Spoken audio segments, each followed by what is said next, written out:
Look at this beautiful marble effect. It's almost like a pomegranate type effect, marble.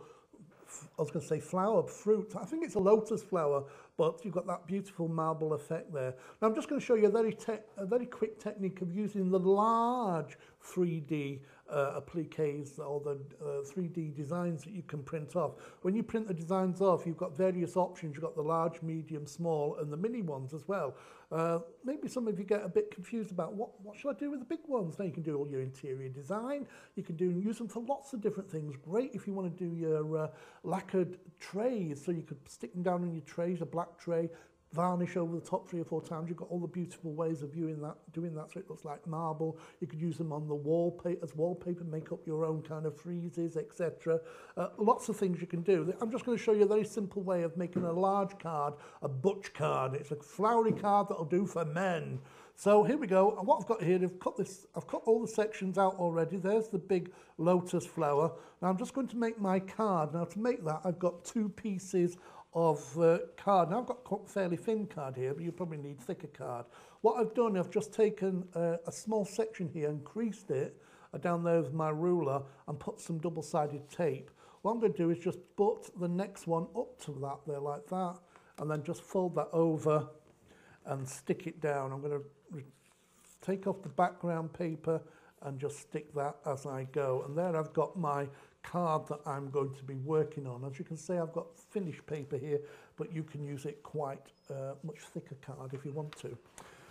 Now what I've done here, let me just move that out the way. I've cut the first section out. I'm going to make a card which is going to I'm going to cut around the first section. I'm just going to show you how I do that. I'm going to stick that down onto there. Now you can use double-sided tape or anything you want really.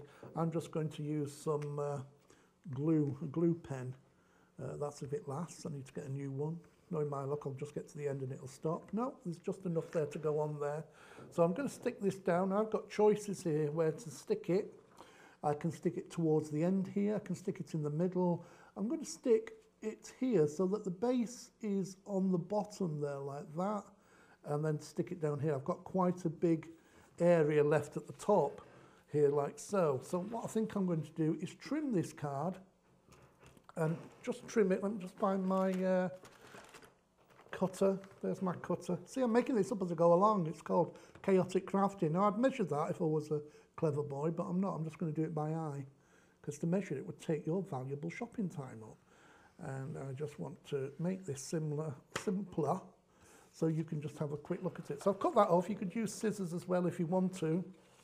And there is my card now with a big design on the front. Obviously you can use fancy papers. I'm just doing it in this plain paper so you can see what to do. Next, what I'm going to do to give it that kind of nice effect, I'm just going to cut out, using my scissors, I'm just going to cut out round the outside of here, just leaving a little border all the way around.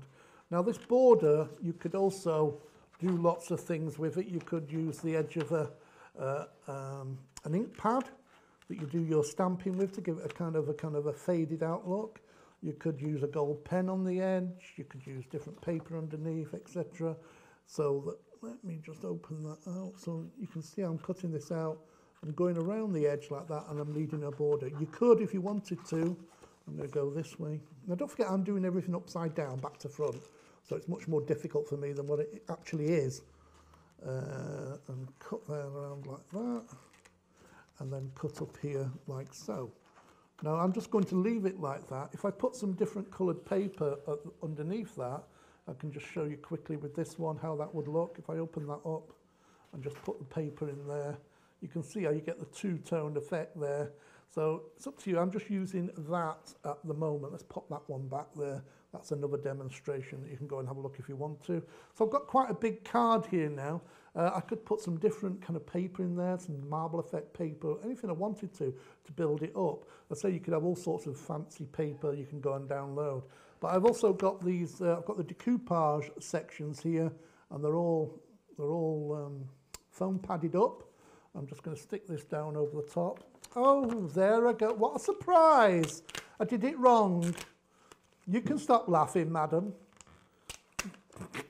Right, all you've got to do is make sure you don't press the first one down, because if you make a mistake, you can peel it off. Well, come back to me. Hello? Cameras, thank you. She gets carried away just watching and giggling, but she forgets she's got to press a button and do it. Right, make sure you get your decoupage in the right order. I'm sticking the first one on here first, over the top there like that, like so. And then I'm taking the next one and sticking that down there. Don't forget, don't press down too hard in case you've made a mistake, which I haven't this time. And then I've got the second section, well, third section there, going on the bottom. So there's my card. I've just put it very simply this time, but you can see how it'll open up and stand up like that. So it looks fine. Okay, yes, it's very basic. I know it's meant to be very basic so that you can add to it, take away from it. I just wanted to show you how you can make a large card using 2 pieces of card and using one of the big designs. If you've got some really nice fancy paper here as well, that could add to it or distract from it. But I quite like the big butch feel to that. So if you want a few ideas, have a look on the website and you'll find loads and loads of other videos giving you inspiration on what to make.